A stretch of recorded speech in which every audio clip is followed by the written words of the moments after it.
Hello. ഇന്നത്തെ ഞാനൊരു വേറെ ഗെറ്റപ്പിലെടുത്ത് നോക്കാമെന്ന് ഓർത്തു. ഇടയ്ക്കിടയ്ക്ക് ഇങ്ങനെ ഗെറ്റപ്പ് മാറിക്കൊണ്ടിരിക്കണം അല്ലേ? ചേഞ്ച് എന്താന്ന് പറയട്ടെ, ചേഞ്ചിനെ പറ്റി പറയാം. ചേഞ്ച് ഉണ്ടെങ്കിൽ മാത്രമാണ് നമുക്ക് ജീവിതത്തിൽ ഉത്കൃഷ്ടത ഉണ്ടാവുള്ളൂ. അതെങ്ങനത്തെ ചേഞ്ച് ആയിരിക്കണം എന്ന് വെച്ചാൽ അക്സെപ്റ്റ് ദ ചേഞ്ച്. അതാണ് എങ്ങനത്തെ ചേഞ്ച് എന്ന് വെച്ചാൽ നമ്മൾ ഒരു കംഫർട്ട് സോണിൽ നിന്ന് നമ്മൾ വെളിയിലേക്ക് പോകാനുള്ള ആ ഒരു ആർജവം എടുക്കണം. കംഫർട്ട് സോൺ എന്ന് പറഞ്ഞാൽ നമ്മുടെ ഹോം ടൗൺ ആയിരിക്കാം കേട്ടോ. നമ്മൾ ആ ഹോം ടൗണിൽ നിന്ന് നമ്മൾ പുറത്തേക്ക് പോയ ആൾക്കാരെ എല്ലാം ശ്രദ്ധിച്ചു നോക്കൂ. അവരെല്ലാവരും വെച്ചടി കയറ്റമായിരിക്കും ഉണ്ടാവുക. ഇപ്പം ഫോർ എക്സാമ്പിൾ ഞാനൊക്കെ തന്നെ, ഞങ്ങൾ കാലടി എന്ന് പറഞ്ഞ കൊച്ചു പട്ടണത്തിൽ വളർന്നു. അത് കഴിഞ്ഞ് അതിൻ്റെ അടുത്ത നെക്സ്റ്റ് പട്ടണമായ എറണാകുളത്ത് പോയി പഠിച്ചു. അത് കഴിഞ്ഞിട്ട് കല്യാണം കഴിച്ചിട്ട് നെക്സ്റ്റ് മെട്രോ സിറ്റിയിലേക്കൊരു ട്രാൻസ്ഫോർമേഷൻ. അതുകൊണ്ടാണ് എനിക്ക് എൻ്റെ കഴിവുകൾ എന്ന് പറയണോ നമ്മൾ, അതോ നമ്മുടെ എന്താ പറയുക ഓപ്പർച്യൂണിറ്റീസ് എന്ന് പറയണോ? കഴിവുകൾ എല്ലാവർക്കും ഉണ്ടാകും, ഓപ്പർച്യൂണിറ്റീസ് കിട്ടാത്തത് കൊണ്ടായിരിക്കാം. ഇപ്പം ഞാൻ അവിടെ പോയത് കൊണ്ടാണ് എനിക്ക് ആ തട്ടകം കുറച്ച് വലുതായി കിട്ടി അല്ലേ? നമുക്ക് ചൂസ് ചെയ്യാൻ ചോയ്സസ് ഉണ്ടായിരുന്നു. നമ്മളെ ഇപ്പോൾ ഒരു ചെറിയ ഒരു സിറ്റി ആണെങ്കിൽ, ചെറിയ സ്മോൾ ടൗൺ എറണാകുളം തന്നെ എടുക്കുക, ഞാൻ അവിടെ ആയിരുന്നെങ്കിൽ ഞാൻ പ്രാക്ടീസ് ചെയ്യണമായിരുന്നു അല്ലേ? അതിലിങ്ങനെ സ്ട്രഗിൾ ചെയ്ത് ചിലപ്പോൾ എത്തിപ്പെട്ടേക്കാം, ചിലപ്പോൾ എത്തിപ്പെടാതിരിക്കുക അല്ലേ? ഇതങ്ങനെയല്ല. ഇത് ഓൾറെഡി ഉള്ള ഒരു സെറ്റപ്പ് ഉള്ള ഒരു സ്ഥലത്ത് പോയിട്ട് അവിടെ എൻ്റെ ഒരു കുഞ്ഞ് സ്പേസ്, എന്നെ ആരും അറിയണം എന്നൊന്നുമില്ലല്ലോ, ആ കുഞ്ഞ് സ്പേസ് നമ്മൾ അതിനകത്ത് കയറി പറ്റിയായിരുന്നു. ദാറ്റ് വാസ് റിയലി ചാലഞ്ചിങ് അല്ലേ? അപ്പം നമ്മൾ ഈ കംഫർട്ട് സോണിൽ നിന്നാണ് നമ്മൾ കണ്ണ് വെറുതെ സ്റ്റൈലിന് വെച്ച് നോക്കിയതാ. ഭയങ്കര പവർ അത്. അരവിന്ദിൻ്റെ കണ്ണടെ വെറുതെ ഒരു ഫോട്ടോയ്ക്ക് വേണ്ടിയിട്ട് വെച്ചതാട്ടോ. പക്ഷേ എനിക്ക് കണ്ണ് വേദന എടുക്കണം, അതുകൊണ്ട് അത് മാറ്റി മുകളിലിരിക്കട്ടെ, ഒരു സ്റ്റൈലിനിരിക്കട്ടെ. അപ്പോൾ ചേഞ്ചിനെ പറ്റി അത് ആ കംഫർട്ട് സോണിൽ നിന്ന് ഒന്ന് മാറി നോക്കുക നിങ്ങൾ. കംഫർട്ട് സോണിൽ നിന്ന് മാറുമ്പോൾ ഉണ്ടല്ലോ ഉറപ്പായിട്ടും നമുക്ക് ആ ഒരു അവിടുത്തെ ഒരു സംസ്കാരം നമുക്ക് കിട്ടും. നല്ല സംസ്കാരമാണ് നമ്മൾ അഡോപ്റ്റ് ചെയ്യേണ്ടത്. അവിടെ ഒരു ചാലഞ്ചിങ് ആയിട്ടുള്ള അറ്റ്മോസ്ഫിയർ ഉണ്ടാവും. നമ്മളും അതിനോടൊപ്പം മുന്നോട്ട് വരണമെന്ന് നമുക്ക് ഒരു താല്പര്യം ഉണ്ടാകും അല്ലേ? അപ്പം നമ്മൾ കൂടുതൽ പഠിക്കാൻ തുടങ്ങും, അപ്ഡേറ്റഡ് ആകും. അങ്ങനെ ചേഞ്ചിനെ നമ്മൾ എംബ്രേസ് ചെയ്യണം അല്ലേ? ഇത് ഒന്ന് രണ്ട് കാര്യങ്ങൾ കൂട്ടിക്കലർത്തി പറയാൻ വേണ്ടിയിട്ടാട്ടോ ഞാൻ വന്നത്. This is the first point. ചേഞ്ചിനെ എംബ്രേസ് ചെയ്യും. ഇനി ഒന്ന് ഹോസ്പിറ്റാലിറ്റിനെ പറ്റി പറയണം എന്ന് ഓർത്തു ഞാൻ. കാരണം ചെറു കാര്യങ്ങളാണ്, ഇന്ന് മൊത്തമായിട്ടൊരു കാര്യമല്ല ഞാൻ പറയുന്നത്. ഹോസ്പിറ്റാലിറ്റി നമ്മുടെ വീട്ടിൽ നിന്ന് തന്നെയല്ലേ നമ്മൾ പഠിക്കണേ? അതിഥി ദേവോ ഭവ എന്നൊക്കെ പറഞ്ഞ് നമ്മൾ പഠിപ്പിച്ചു വെച്ചിട്ടുണ്ട്. ഞാനത് കഴിഞ്ഞ പ്രാവശ്യം കുറേ രീതികളിൽ ഞാൻ പറഞ്ഞു എങ്ങനെയായിരിക്കണം ഒരു അതിഥി പെരുമാറേണ്ടത്, എങ്ങനെയായിരിക്കണം അതിഥിയോട് നമ്മളിപ്പോൾ സാധാരണ രീതിയിൽ ആരുടെയെങ്കിലുമൊക്കെ നമ്മുടെ ഫ്രണ്ട്സിൻ്റെ വീട്ടിലൊക്കെ പോകും. ചിലപ്പോൾ പറഞ്ഞിട്ടായിരിക്കും ചിലപ്പോൾ പോകുന്നത്. ഒരുപാട് അടുപ്പുള്ളവരുടെ അടുത്താണെങ്കിൽ നമുക്ക് പറയാതെയും ചെല്ലാനുള്ള സ്വാതന്ത്ര്യം ഉണ്ടാവും. പക്ഷെ ഇന്നത്തെ കാലത്ത് പറയാതെ ചെല്ലാൻ സ്വാതന്ത്ര്യമുള്ള ഇടങ്ങൾ വിരളമായിക്കൊണ്ടിരിക്കുന്നു. കാരണം ഈവൻ നമ്മളെല്ലാം വേറെ ഒരു സ്ഥലത്ത് നിന്ന് താമസിക്കുകയാണ്, ഇപ്പം നമ്മൾ വേറെ സ്ഥലത്താണ് ജീവിക്കുന്നതെങ്കിൽ അച്ഛനമ്മമാരുടെ വീട്ടിലേക്ക് പോലും പറയാതെ ചെന്ന് കഴിഞ്ഞാൽ എന്താ പറയാതെ വന്നേ എന്നൊരു ചോദ്യം വരാറില്ലേ? അതായത് ഇന്ന് ഇത്രയും കമ്മ്യൂണിക്കേഷനൊക്കെ ഉള്ള സമയത്ത് എന്തുകൊണ്ടാണ് നിങ്ങൾ പറയാത്തത്, പറയാതെ വരാൻ എന്താ, ഇപ്പം എനിക്ക് ബുദ്ധിമുട്ടായില്ലേ, അങ്ങനെ പറയുന്ന ആളുകളും ഉണ്ട്. അതല്ല കേട്ടോ വിഷയം. ഇപ്പം നമ്മൾ ഈ വിവാഹമൊക്കെ കഴിഞ്ഞിട്ട് പെട്ടെന്ന് ബന്ധുമിത്രാദികളുടെ അടുത്ത് ഒരു ഓട്ടപ്രദക്ഷിണം നടത്തും ചിലപ്പോഴൊക്കെ അല്ലേ? അപ്പോൾ പെട്ടെന്ന് ചെല്ലുമ്പോൾ അവർക്കും എന്താ ചെയ്യണ്ടേ, എന്താ എടുക്കണ്ടേ എന്നൊന്നും അറിയണ്ടാവില്ല. നമ്മളും അവരെ ഉപദ്രവിക്കാൻ വേണ്ടിയല്ല, നമ്മളൊരു ഫോർമാലിറ്റീസിലേക്ക് കയറി ഇറങ്ങി അങ്ങ് പോകാം. അവർ അല്ലെങ്കിൽ ഫുഡൊക്കെ ഉണ്ടാക്കി വെച്ചിട്ട് അവർക്ക് വിഷമം ഉണ്ടാക്കണ്ടെന്ന് കരുതി നമ്മൾ നല്ല ഉദ്ദേശത്തിലും പോകണ്ടാവും. അങ്ങനെ ചെന്ന സ്ഥലത്ത് എനിക്ക് കിട്ടിയ ഒരു അനുഭവമാണ് ഞാൻ പറയുന്നത്. എന്ന് പറഞ്ഞാൽ ദാഹിച്ചാൽ ചെല്ലണം, ഭയങ്കര ദാഹം. 12:30 നട്ടുച്ചയ്ക്ക് ആയിരിക്കും. അപ്പം നമ്മൾ കയറുമ്പോഴേ പറഞ്ഞു ഞങ്ങൾ പുറത്ത് ഏതെങ്കിലും നല്ലൊരു ഹോട്ടലിൽ പോയിട്ട് എറണാകുളത്ത് കഴിക്കാനാണ് കേട്ടോ പ്ലാൻ, അതുകൊണ്ട് നിങ്ങൾ ഒന്നും ഉണ്ടാക്കണ്ട എന്ന് പറഞ്ഞു. അപ്പോൾ അത് ആ വൈപ്പിൻ അങ്ങോട്ടുള്ള ആ ഏരിയയിൽ ഏതോ ഒരു വീട്ടിലാണ് കേട്ടോ.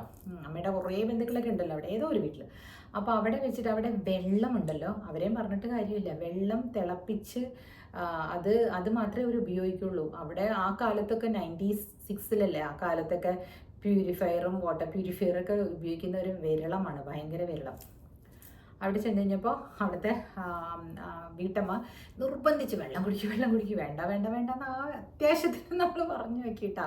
പക്ഷെ അവർക്ക് തരണം എന്നായിരിക്കില്ലേ ഒരാൾ വീട്ടിൽ ചെല്ലുമ്പോൾ. പക്ഷെ അവർ തന്ന വെള്ളത്തിൻ്റെ ആ അരുചി ഇന്നും എൻ്റെ നാവിലിരിക്കുന്നു. എന്ന് പറഞ്ഞാൽ ആ വെള്ളത്തിൽ തിളപ്പിച്ചതാണ്, പക്ഷെ പുകച്ചവ.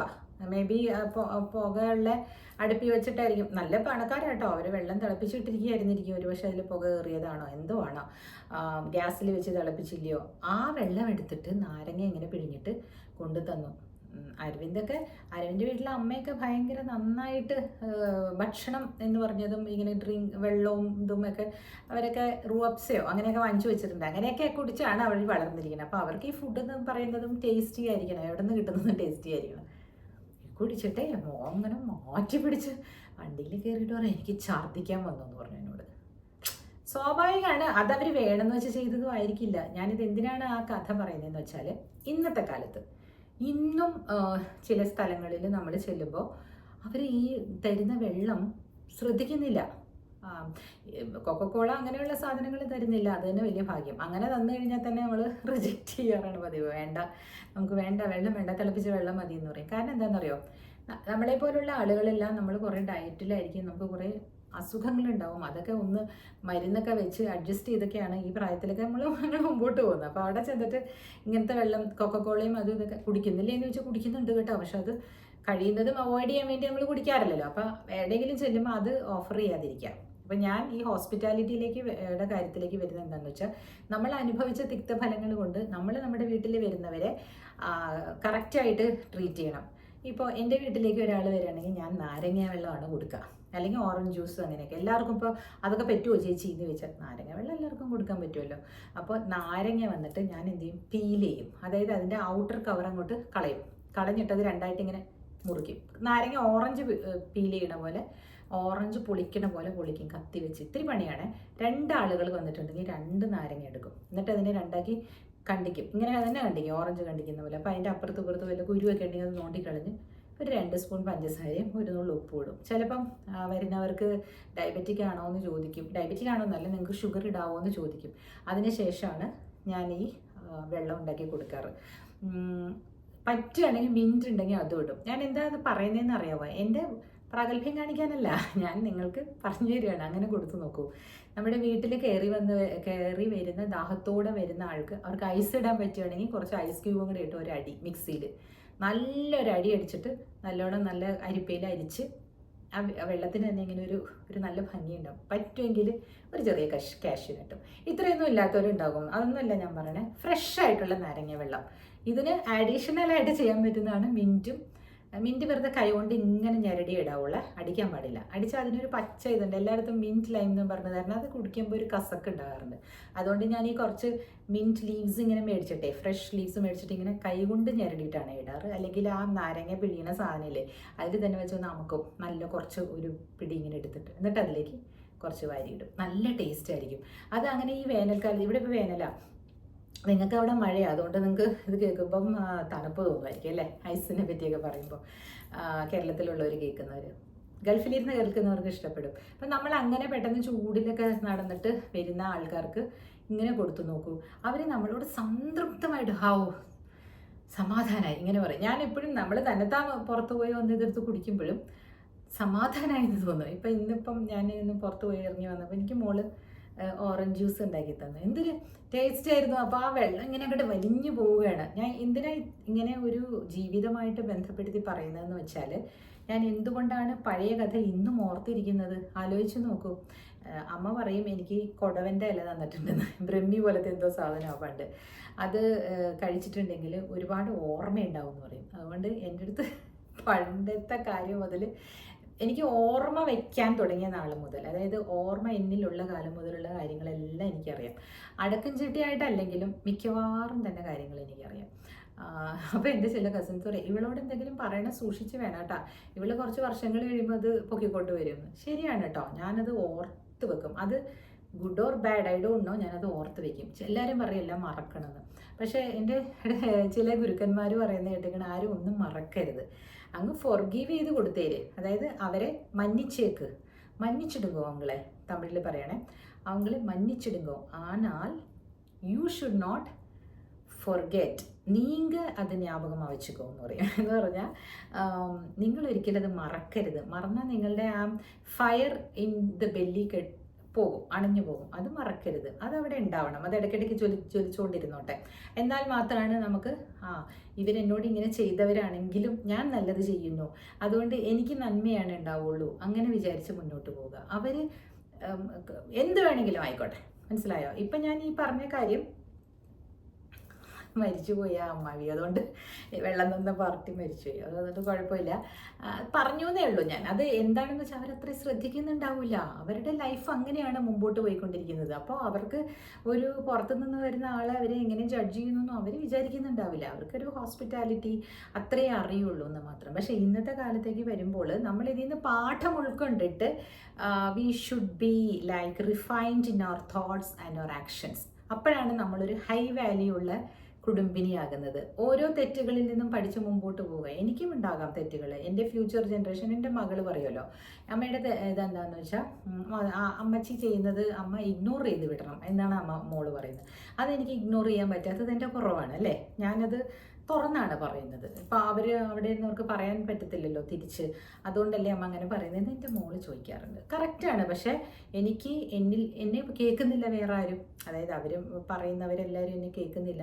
അവർ കേൾക്കണ്ടേ, ഞാൻ പറയുന്നത് കേൾക്കണ്ടേ. ഞാൻ ഇങ്ങനെയല്ല, ഞാൻ ഇതാണ് ചെയ്യുന്നതെന്ന് പറഞ്ഞാൽ nobody is interested in my explanation. So there is no other way rather than coming and sitting in the YouTube and talking അല്ലേ. അതുകൊണ്ട് ഞാൻ ഓരോന്ന് പറയുന്നതേ ഉള്ളൂ. അത് വിട്ടുകൾ, അതൊക്കെ ജീവിതത്തിൻ്റെ ഭാഗമായിട്ട് അങ്ങനെ നടക്കും. അപ്പോൾ ഈ ഹോസ്പിറ്റാലിറ്റി നമ്മൾ ശ്രദ്ധിക്കണം. അപ്പോൾ നമ്മുടെ വീട്ടിലേക്ക് വരുന്ന ആൾക്കാർക്ക് ആ ചേച്ചിയുടെ അവിടെ പോയ ഉഗ്രൻ ജ്യൂസാട്ടോ തരണേ ആകെ ചേച്ചി, അങ്ങനെ എല്ലാവരും പറയും. മനസ്സിലായോ? അതിനൊരു പിശുക്ക് നമ്മൾ വിചാരിക്കാൻ പാടില്ല. കുറച്ച് ഓറഞ്ചൊക്കെ മേടിച്ച് വെച്ചേക്കുക. വേനൽ ഇതിൽ വരുന്ന ഫ്രണ്ട്സിനൊക്കെ ഓറഞ്ച് ജ്യൂസ്, ഓറഞ്ചും ക്യാരറ്റും മിക്സ് ചെയ്ത് കൊടുക്കുക. അങ്ങനെയൊക്കെ ഞാനൊരു കുട്ടീനെ ഇപ്പോഴും ഓർക്കുന്നു കേട്ടോ. അവരുടെ പേര് സുന്ദരി എന്നാണ്. സുനു എന്നാണ് വിളിക്കുന്നത്. മദ്രാസിലാണ്, തമിഴ് പറയുന്ന ആളാണ്. പുള്ളിക്കാരുടെ വീട്ടിൽ ഞാൻ ഇടയ്ക്ക് ഇവിടെ ഒരു കോളേജിൽ പഠിപ്പിക്കാൻ പോകുന്നുണ്ടായിരുന്നു, ലോ പഠിപ്പിക്കാൻ പോകുന്നുണ്ടായിരുന്നു. കുറച്ച് നേരത്തേക്ക് 1 hour 2 hour ക്ലാസ്സസ്. അപ്പോൾ അത് കഴിഞ്ഞിട്ട് ഞാൻ ഇടയ്ക്കൊന്ന് കയറും സംസാരിക്കാനായിട്ട്. മാസത്തിൽ 2 ദിവസമൊക്കെ ഉണ്ടാവുള്ളൂ. അപ്പോൾ മിക്കവാറും ഞാൻ അവിടെ ചെല്ലുമ്പോൾ തന്നെയില്ലേ ഈ ഓറഞ്ച് അന്ന് 2000 ഇയർ 2000ലാണ്, 2000 ആണ്ടിൽ ഓറഞ്ച് വന്നിട്ട് ഇങ്ങനെ വെച്ചിട്ട് ഇങ്ങനെ സ്വിച്ചിട്ട് കൊടുത്താൽ അതിങ്ങനെ തിരിഞ്ഞോളും. മറ്റേ ഓറഞ്ച് പിഴിയുന്ന സാധനമില്ലേ, അത് ഓട്ടോമാറ്റഡ്. പുള്ളിക്കാരത്തി എനിക്ക് ഓറഞ്ച് ജ്യൂസ് ഉണ്ടാക്കി തരുമായിരുന്നു. അതൊക്കെ എത്ര എഫേർട്ടാണല്ലോ എടുക്കുന്നത്. ഒരു ഫ്രണ്ട് വരുന്നത്, അത് കുടിക്കുമ്പോഴേക്കും ഞാൻ ഇപ്പോഴും ആ കുട്ടീനെ ഓർക്കുന്നുണ്ടോ. ഞാൻ 2 കാര്യം ഓർക്കുന്നുണ്ട്. ഒരെണ്ണം മറ്റേ പുക നിറഞ്ഞ ലൈം ജ്യൂസും ഈ നല്ല ഓറഞ്ച് ജ്യൂസും. അപ്പം ഞാൻ എപ്പോഴും വിചാരിക്കും, ഈ കുട്ടിക്ക് ഇങ്ങനെ ഒരു മനസ്സുണ്ടല്ലോ. എന്നിട്ട് അതെല്ലാം പീൽ ചെയ്ത് നമ്മൾ കണ്ടുകൊണ്ട് നിൽക്കുമ്പോൾ നമ്മുടെ മുമ്പിൽ ഫ്രഷ് ആയിട്ട് എടുത്ത് അക കുടിക്കൂ എന്ന് പറഞ്ഞിട്ട് തരും. 2-3 നട്ട്സോ എന്തെങ്കിലും സൈഡിൽ വെക്കുകയും ചെയ്യും. അപ്പം സുനു ഇപ്പോൾ അവിടെ ഒരു പാരലറൊക്കെ നടത്തുന്നുണ്ടായിരുന്നു, അതൊക്കെ പൂട്ടിയെന്നോണം. ഇപ്പോൾ ഞാൻ കുറേ വർഷമായില്ലേ മദ്രാസിൽ പോയിട്ട്, അതുകൊണ്ട് ആരുമായിട്ടും ഇപ്പോൾ കോൺടാക്റ്റ് ഒന്നും ഇല്ല. പിന്നെ ഇല്ലേ, ഞാൻ പറഞ്ഞ പോലെ പ്രവാസ ലോകത്തിരുന്ന് നമ്മൾ മറ്റുള്ളവരെ വിളിക്കുമ്പോൾ അവർക്ക് ചില ബുദ്ധിമുട്ടുകളൊക്കെ ഉണ്ടാകുന്നുണ്ടെന്ന് എനിക്ക് തോന്നിയിട്ടുണ്ട് കേട്ടോ. ഇവരുടെ അല്ല ഞാൻ പറയുന്നത്, പല ആളുകളുടെ അടുത്ത്, നമ്മുടെ റിലേറ്റീവ്സിൻ്റെ അടുത്തൊക്കെ. അപ്പോൾ അതുകൊണ്ട് ഞാൻ അങ്ങനെയൊക്കെ കട്ട് ചെയ്ത് നിർത്തിയിരിക്കുകയാണ് ഇവിടെ. കാരണം നമ്മൾ ആരെങ്കിലും വിളിക്കുമ്പോൾ വേറെ ഫോൺ വന്നു കേട്ടോ എന്ന് പറഞ്ഞിട്ട് പോകും. അല്ലെങ്കിൽ അതായത് നമ്മുടെ കോൺവെർസേഷൻ കട്ട് ചെയ്യാൻ ഇഷ്ടമുള്ളവർ, അല്ലെങ്കിൽ പറയും ആരോ വന്നിരിക്കുന്നു കേട്ടോ വാതിൽക്കൽ, നിർത്തട്ടെ കേട്ടോ, ഇതാണ്. അപ്പോൾ പിന്നെ ഇത് ഞാനൊരു ചെറിയ വീഡിയോ ആയിട്ട് ചെയ്തിട്ടുണ്ടായിരുന്നു. അപ്പോൾ ഇതുകൊണ്ടൊക്കെയാണ് നമുക്ക് അങ്ങോട്ട് റെസിപ്രോക്കേറ്റ് ചെയ്യാൻ പറ്റുന്നില്ല. പിന്നെ നമ്മൾ നാട്ടിൽ ചെല്ലുമ്പോൾ അപ്പോൾ ഇങ്ങനെയുള്ളവരെ കാണാൻ പോവോ, അയ്യോ അവർക്ക് അല്ലെങ്കിൽ ഫോണിൽ സംസാരിക്കാനേ നേരമില്ലാത്തവർ, നമ്മൾ അവിടെ ചെന്ന് അവരുടെ അടുത്ത്. അപ്പം അങ്ങനെയൊക്കെ ആയിട്ട് വരുമ്പോൾ ഈ 50 വയസ്സ് കഴിഞ്ഞ് കഴിയുമ്പോൾ ഒരു ധൈര്യവും പിന്നെ ഒരു തൻ്റെ ഇടവും വരും അല്ലേ. അതുകൊണ്ടാണ് ഞാനിവിടെ ഇരുന്ന് പറഞ്ഞു കൊടുക്കുന്നത്. ചില ആളുകൾക്ക് ഇഷ്ടപ്പെടാത്തത് അതുകൊണ്ടാണ്. ഇവരെന്താണ് കുടുംബം കലക്കുന്നതല്ല, ഇത് നേർക്കാഴ്ചകളാണ്. അല്ലാന്ന് പറയുന്നവർ നിങ്ങൾ എഴുതിക്കോളൂ. എന്തെങ്കിലും ഇതിനകത്ത് തെറ്റ് ഞാൻ പറയുന്നുണ്ടെങ്കിൽ എഴുതണം കേട്ടോ. കാരണം ഞാൻ തിരുത്തും, ശരിയാണെന്ന് എനിക്ക് തോന്നുമ്പോൾ ഞാൻ തിരുത്തും കേട്ടോ. പിന്നെ എനിക്ക് ചിലപ്പോൾ ചില കാര്യങ്ങൾ എല്ലാവരോടും നേരിട്ട് പോയി പറയാൻ പറ്റാത്തത് ഇതിനകത്ത് പറയുകയും ചെയ്യും. കാരണം എന്താണെന്ന് പറയട്ടെ, നേരിട്ട് പറയുമ്പോൾ ചിലർ ശ്രദ്ധിക്കില്ല നമ്മൾ പറയുന്നത്. അതിനെ ഇങ്ങനെ സൈഡ് വൈസ് ആയിട്ട് പറയും. എന്നിട്ട് പിന്നീട് പറയും, നിങ്ങൾ എനിക്ക് പറഞ്ഞു തന്നില്ലല്ലോ, പറഞ്ഞു തന്നിരുന്നെങ്കിൽ ഞാൻ തീർച്ചയായിട്ടും അങ്ങനെ ചെയ്യുള്ളായിരുന്നു. Everything is there in my YouTube. എന്നെ സ്നേഹിക്കുന്നവരും സ്നേഹിക്കാത്തവരും എല്ലാവർക്കും കാണാൻ പറ്റുമല്ലോ എൻ്റെ ടെക്നിക്സും എൻ്റെ എന്താ പറയുക എൻ്റെ ടിപ്സും എല്ലാം ഞാൻ തുറന്നിടുന്നുണ്ട്. അപ്പോൾ എൻ്റെ ശത്രുക്കളായിട്ടുള്ളവരിത് കാണരുത് നന്നാവരുതെന്നൊന്നും എനിക്കില്ല.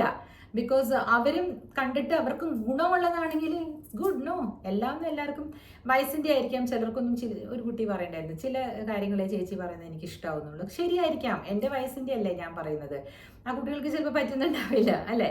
So that's not the aim. എൻ്റെ യൂട്യൂബ് ചാനൽ കാണുന്നവർ എൻ്റെ ശ്രോതാക്കളാണ്, എൻ്റെ സഖിമാരും എൻ്റെ സുഹൃത്തുക്കളും എന്നോട് ഇഷ്ടമുള്ളവരും എൻ്റെ പീർ ഗ്രൂപ്പും എല്ലാമാണ്, എൻ്റെ ഫ്രണ്ട്സുമാണ്. എനിക്ക് അല്ലാത്തവർ കേൾക്കൂലല്ലോ, എന്നെ കേൾക്കുമോ? 1500, 2000, 3000 പേരായിരിക്കും മാക്സിമം കേൾക്കണ്ടാവുക. അവർ കേട്ടാൽ മതി. അവർ കേട്ടാലും അവർക്ക് മനസ്സിലാകുന്നവരെ ഇത് കേൾക്കുകയുള്ളൂ കേട്ടോ. അപ്പോൾ 2 കാര്യങ്ങൾ ഇന്ന് പറഞ്ഞത് നിങ്ങൾ ടേക്ക് അവേ ആയിട്ട് വെച്ചുകൊള്ളണം കേട്ടോ. അപ്പം ഈ ഹോസ്പിറ്റാലിറ്റിയിൽ പ്രത്യേകിച്ച് നമ്മളെ പറ്റിയിട്ട് നമ്മൾ കൊടുക്കുന്ന ആ ഒരു വെള്ളം, അത്ര ചോറും കറികളൊക്കെ ഇപ്പം ഉണ്ടാക്കാനൊക്കെ എല്ലാവർക്കും മടിയൊക്കെയാണ്, വല്ല ഓർഡർ ചെയ്ത് കൊടുക്കുകയുള്ളൂ. എന്നാലും പണ്ടത്തെ കാലത്ത് എൻ്റെ അച്ഛമ്മയാണെങ്കിൽ എൻ്റെ കസിൻസൊക്കെ വൈപ്പിലൊക്കെ ഉള്ളവരൊക്കെ വരുമ്പോഴേ, പെരുമ്പാവൂർക്ക് വരണമെങ്കിൽ എത്ര ട്രാവൽ ചെയ്തിട്ട് അവർ വരിക, വന്നു കഴിയുമ്പോഴേക്കും ചിലപ്പോൾ 2-2:30 ആയിട്ടുണ്ടാവും. ചോറ് മാത്രം ചിലപ്പോൾ കുറച്ചേ ഉണ്ടാവുള്ളൂ. അപ്പുറത്തെ വീട്ടിൽ ഓടിപ്പോയിട്ട് അച്ഛമ്മ അവിടെ നിന്നുള്ള ചോറും കൂടെ ബാക്കിയുള്ളത് അവരെല്ലാം കഴിച്ചിട്ട് കുറച്ചുണ്ടാവും, അതും കൊണ്ടുവന്ന് വെച്ചിട്ട് പെട്ടെന്ന് എന്തെങ്കിലും ഒരു തട്ടിക്കൂട്ട് കറി ഉണ്ടാക്കും. എപ്പോഴും ഒരു ചമ്മന്തി അരക്കണേ കാണാനുണ്ട്. പിന്നെ ഇതും എനിക്ക് ഓർമ്മയുണ്ട്, ചമ്മന്തിയും അരയ്ക്കും, മുട്ട പൊരിച്ചതും ഉണ്ടാക്കി കൊടുക്കും, മോരുണ്ടാവും, എപ്പോഴും മോരുണ്ടാവും വീട്ടിൽ. അവരത് റിലീഷിങ്ങിലി കഴിക്കും, പപ്പടവും കാച്ചും, കഴിഞ്ഞു. കുറച്ചും കൂടെ സമയം കിട്ടുകയാണെങ്കിൽ ഒരു 12:30, 1 മണിക്കൊക്കെ വരികയാണെങ്കിൽ ചോറ് ഇതുപോലെ സംഘടിപ്പിക്കേണ്ടി വരും എന്തായാലും. കാരണം ചോറൊക്കെ അവിടെ രാവിലെ അരി അടുപ്പത്തിട്ട് കത്തിച്ചൊക്കെ ഉണ്ടാക്കുന്ന, പക്ഷേ പരിപ്പുണ്ടാക്കും.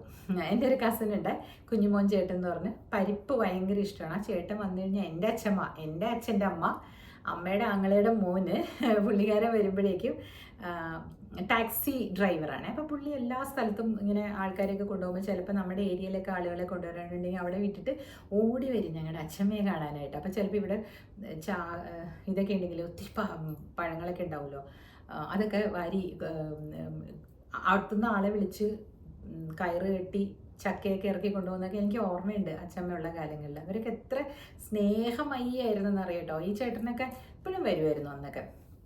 ഇപ്പം എല്ലാവരും പ്രായമായി, എല്ലാവരും പണിയൊക്കെ നിർത്തി, മക്കളൊക്കെ നല്ല നിലയിലായി, ഇപ്പം ഇങ്ങനത്തെ ജോലികളൊന്നും ചെയ്യുന്നില്ലായിരിക്കും. അതുകൊണ്ടായിരിക്കും ഞാൻ അധികം ആരും ഇപ്പം അങ്ങോട്ട് വിസിറ്റിന് വരാറില്ല. ഞാനിടയ്ക്ക് പോകുന്നത്. പിന്നെ അച്ഛൻ്റെ അവിടെ കുറേ ഫ്രണ്ട്സൊക്കെ ഉണ്ടല്ലോ, അവരെല്ലാവരും ഇങ്ങനെ അച്ഛനെ കാണാൻ വരുമ്പോഴേക്കും അമ്മയോടാണെങ്കിലും പറയും, ഇത്രയും പ്രായമുള്ളതാണ്, ആശ 2 ചായ കൂടുതൽ എടുക്കും കേട്ടോ, അങ്ങനെ പറയും. അതാണ് നമ്മുടെ ഒരു ഹോസ്പിറ്റാലിറ്റി രീതികൾ അല്ലേ. അതിലൊന്നും തെറ്റില്ല, അതൊക്കെ ചെയ്യുന്നത് നല്ലതൊക്കെ തന്നെയാണ്. പക്ഷേ ഈ ആശയ്ക്ക് ആരോഗ്യം വേണം അല്ലേ.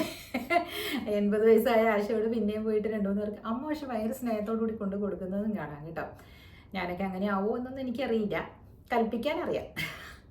ആരെങ്കിലും നമ്മുടെ വീട്ടിലുണ്ടെങ്കിൽ ചേച്ചി അവർക്ക് 2 ചായ എടുക്കണേ, 3 ചായ, അങ്ങനെ ആയിരിക്കില്ലായിരിക്കും. ഞാനും ഏകദേശം ഇതൊക്കെ കണ്ട് വളർന്നതല്ലേ, എനിക്കും ഇഷ്ടമാണ്. ഞാൻ എക്സ്ട്രാ എഫേർട്ട് എടുത്ത്, ഞാൻ പറഞ്ഞില്ലേ, ഐ യൂസ് ടു ഈ ജ്യൂസസ് ഒക്കെ ഞാനിങ്ങനെ മിക്സ് ചെയ്ത് കൊടുക്കുമായിരുന്നു. അപ്പോൾ ഇതൊരു ചിറ്റ്ചാറ്റ് സെഷനായിട്ട് കണ്ടാൽ മതി. എൻ്റെ ചിറ്റ്ചാറ്റ് കേൾക്കാൻ ഇഷ്ടമുണ്ട്, ചേച്ചി എന്താ ഇടാത്തത്, ഞങ്ങൾ എത്ര നീളമുള്ള വീഡിയോ ആണെങ്കിലും കേട്ടോളാം എന്ന് പറയുന്നത്. സഫിയൊക്കെ എവിടെ പോയി? ഇപ്പോൾ ഒരു തംസപ്പ് മാത്രമേ ഉള്ളല്ലോ. സിന്ധു ഇടുന്നുണ്ട്, ഞാൻ കാണുന്നുണ്ട്. സിന്ധു ജയകുമാർ, സിന്ധു PK, ചില പേരുകളൊക്കെ മാറിപ്പോയേ, സോറി. ചിലപ്പോൾ പറയുമ്പോഴേ ഓർത്ത് വെച്ച് ഇങ്ങനെ പറയല്ലേ, വിട്ട് പോകും ചിലരുടെയൊക്കെ കേട്ടോ. എല്ലാവരും കാണുന്നുണ്ടെന്ന് എനിക്കറിയാം. നിങ്ങളുടെ നീളമുള്ള കമൻറ്റുകൾ എനിക്ക് ഭയങ്കര ഇഷ്ടമാണ്. സുപ്രിയ എവിടെ പോയി? സുപ്രിയയെ കാണുന്നില്ലല്ലോ. നല്ല കഥകൾ പറയുന്നതായിരുന്നു സുപ്രിയ. എല്ലാവരും ബിസി ആവേ ചില സമയത്തൊക്കെ. നമ്മൾ പറഞ്ഞ പോലെ എന്തെങ്കിലുമൊക്കെ കാര്യങ്ങൾ അവരുടെ വീടുകളിൽ ഉണ്ടാകാം അല്ലേ. ഞാൻ ഇടയ്ക്കിടയ്ക്ക് മൗനമായി പോകുന്നത് പോലെ. എൻ്റെ മൗനം, പക്ഷേ എൻ്റെ മൗനത്തിനൊക്കെ വലിയ കാര്യങ്ങളുണ്ടാവും കേട്ടോ. എല്ലാ മൗനവും നമ്മൾക്ക് ബ്രേക്ക് ചെയ്യാൻ പറ്റുന്നില്ലല്ലോ. അതുകൊണ്ടാണ് കുറച്ചും കൂടെ പോകുമ്പോൾ ഞാൻ ഈ മൗനം എന്തുകൊണ്ടായിരുന്നു ഇടയ്ക്ക് ചേച്ചി മൗനമായിട്ടിരുന്നതെന്ന് ഞാൻ പിന്നെയും പറയാം കേട്ടോ. കാരണം എപ്പോഴും പറഞ്ഞുകൊണ്ടിരിക്കുമ്പോൾ എല്ലാവരും പറയും ഇവർക്ക് ഇത് തന്നെ പണിയാണോ, അങ്ങനെ ചോദിക്കില്ലേ. അതുകൊണ്ടാണ് ഞാനത് പറയാത്തത്. കുറേ പേഴ്സണൽ ഇഷ്യൂസൊക്കെ ഉണ്ട് എനിക്കും, പക്ഷേ ഇറ്റ്സ് ഓക്കെ. ഇതും കടന്നു പോകും അല്ലേ, ഇതും കടന്നു പോകും. പിന്നെ ട്രാവൽ ചെയ്ത് വന്നതിൻ്റെ കുറേ തുണികളൊക്കെ ആയിരുന്നു ഇവിടെ. കുറേ ഹെൽപ്പ് എടുത്തു ഞാൻ അരവിന്ദിൻ്റെയും മോളുടെയൊക്കെ. എന്നാലും എൻ്റെ സാധനങ്ങളൊക്കെ പിന്നെ ഞാൻ തന്നെ അടക്കി വെച്ചില്ലെങ്കിൽ എടുക്കാൻ പാടാം. കാരണം ഭയങ്കര കോമ്പാക്റ്റാണ്. ഇപ്പോൾ കണ്ടോ, ഇവിടെ പുറയിൽ കാണുന്ന ആ അൽമാരിയിലൊക്കെ ഒതുക്കണം എല്ലാം കൂടെ. സോ പുറത്ത് കൊടുത്ത് തേച്ച് അയൺ ചെയ്ത് ഒതുക്കി വെച്ചിരിക്കുക. അല്ലാതെ നമ്മൾ തന്നെ അയൺ ചെയ്യും ഒതുക്കാനും ഒക്കെ ഇരുന്ന് കഴിഞ്ഞിട്ടുണ്ടെങ്കിൽ തളർന്നു പോകും. പിന്നെ ഈ അനീമിയ ഇഷ്യൂസ് ഉണ്ടേ, അതും ചെയ്തുകൊണ്ടിരിക്കുകയാണ്. അതും ഒന്ന് റിക്കവറായിട്ട് വരണം. ഇതൊക്കെ കുറച്ച് കാര്യങ്ങൾ. ഇതൊക്കും മേലെയുണ്ട്. എന്നാലും പോട്ടെ, അതൊക്കെ അവിടെ ഇരിക്കട്ടെ. Okay, so B A good, എന്താണ് അതിന് പറയണത്, ഗസ്റ്റ് അല്ലല്ലോ, അതിൻ്റെ ഓപ്പോസിറ്റ് അല്ലേ പറയേണ്ടത്, ഹോസ്റ്റ് അല്ലേ. B A good host. നിങ്ങൾക്ക് ഒരുപക്ഷെ കുറേ വയസ്സായാലും നമുക്ക് ഹോസ്പിറ്റാലിറ്റി ഇൻഡസ്ട്രിയിലേക്കൊക്കെ ഇറങ്ങാം അല്ലേ. നല്ല പോലെ സംസാരിക്കുന്നവരും ഇതുപോലെ നല്ല ഹാർദവുമായിട്ട് സ്വീകരിക്കുന്നവരും ഒക്കെ അല്ലേ. ഞാൻ ഒരാളെ കുറച്ച് ഹാർഷായിട്ട് ഞാനും ചെയ്തിട്ടുണ്ട്. ഞാൻ പറഞ്ഞിട്ടില്ലേ അത് അപ്രതീക്ഷിതമായി വന്നിട്ട് ഇടിച്ചു കയറിയ അതിഥി. അതല്ലാതെ ഒരാൾ എപ്പോഴും ഞങ്ങൾ ഫുഡ് കഴിക്കുന്ന സമയത്ത് പെരുമ്പാവൂർ വീട്ടിൽ വരുമായിരുന്നു കേട്ടോ, 1 മണിക്ക് അങ്ങനെയൊക്കെ. അപ്പോൾ ഒരാൾക്കുള്ള ഊണുണ്ടാവും, പക്ഷെ അങ്ങേരുടെ കൂടെ ആരെങ്കിലും നമ്മളൊന്നും അറിയാത്ത ഏതോ ഒരാളെയൊക്കെ വിളിച്ചുകൊണ്ട് വന്ന് കളയും. അപ്പം പെട്ടെന്ന് നമ്മൾ ഭക്ഷണം നമ്മുടേത് വേണ്ടാന്ന് വെച്ച് നമ്മുടെ വരുന്ന അതിഥിക്ക് കൊടുക്കാമെന്ന് വെച്ചാലും തികയില്ല. അപ്പം അങ്ങനെ ഒരു ദിവസം വന്നപ്പോൾ ഞാൻ എന്ത് ചെയ്തു, കുറച്ച് ചായയും പലഹാരങ്ങളും ഒക്കെ കൊടുത്തു. അതിനൊരു കുറ്റമായിട്ട് പറഞ്ഞു, നട്ടുച്ച നേരത്തെ അവരുടെ വീട്ടിൽ ചെന്നിട്ട് ലഞ്ച് തന്നില്ല എന്ന് പറഞ്ഞ് നടന്നു അയാൾ. എന്ന് പറഞ്ഞാൽ കുറേ വർഷങ്ങൾ നമ്മളിത് തന്നെ ചെയ്തുകൊണ്ടിരുന്നു. അപ്പം ഞാൻ ഇങ്ങനെ ഒരു പാറ്റേൺ ബ്രേക്ക് ചെയ്തപ്പോൾ പാവം എൻ്റെ അമ്മായി, 80 വയസ്സുള്ള അമ്മ പോയിട്ട് കുക്കറിൽ അരിയിട്ട് 3 മണി വരെ അവിടെ ഇരുത്തി ഭക്ഷണമൊക്കെ കൊടുത്ത് വിടുമായിരുന്നേ. അപ്പം ഞാൻ പറഞ്ഞു, ഇപ്പം തൽക്കാലത്തേക്ക് ഇത് കഴിക്കട്ടോ, എല്ലാവരും ഫുഡൊക്കെ കഴിച്ചു കഴിഞ്ഞു എന്ന് നേരിട്ടങ്ങ് പറഞ്ഞു. കാരണം ഇതൊരു പാറ്റേൺ ആക്കി മാറ്റി കഴിഞ്ഞിരുന്നു അങ്ങേര്. എല്ലാ പ്രാവശ്യവും അങ്ങനെ വരുള്ളൂ. അതുകൊണ്ട് ഞാനും അങ്ങനെ ഒരു ഗലത്തി ചെയ്തിട്ടുണ്ട്, ഗലത്തിയാണെങ്കിൽ. പക്ഷെ അത് എന്താ പറയുക, ചില സമയത്ത് ചെയ്തു പോകും നമ്മൾ അല്ലേ. മേ ബി നമ്മൾ ടേക്കൺ ഫോർ ഗ്രാൻറ്റഡ് ആണെന്ന് കാണുമ്പോൾ ഇങ്ങനെയൊക്കെ റിയാക്ട് ചെയ്തിട്ടുണ്ട്. പറയുന്നതിൻ്റെ കൂട്ടത്തിൽ അത് പറഞ്ഞെന്ന് മാത്രം. But if you can cook for them, cook കേട്ടോ. ചെയ്യാൻ പറ്റുന്നവർ ചെയ്യുക. നന്മയാണല്ലോ അല്ലേ അതൊക്കെ. നമ്മളോട് നന്മ ചോദിച്ച് വരുന്നതാണല്ലോ. ചിലർ നമ്മളെ ടേക്കൺ ഫോർ ഗ്രാൻറ്റഡ് ആണെന്ന് കണ്ടില്ല എന്നൊക്കെ നടിക്കേണ്ടി വരും അല്ലേ ജീവിതത്തിൽ. എന്ത് പറയുന്നു? കമൻസ് ഒക്കെ ഇടും കേട്ടോ. എല്ലാവരും കമൻസ് ഇടണം, അറ്റ്ലീസ്റ്റ് ഒരു ലൈക്കെങ്കിലും ഇടണം. Thank you. നാളെ വരാം.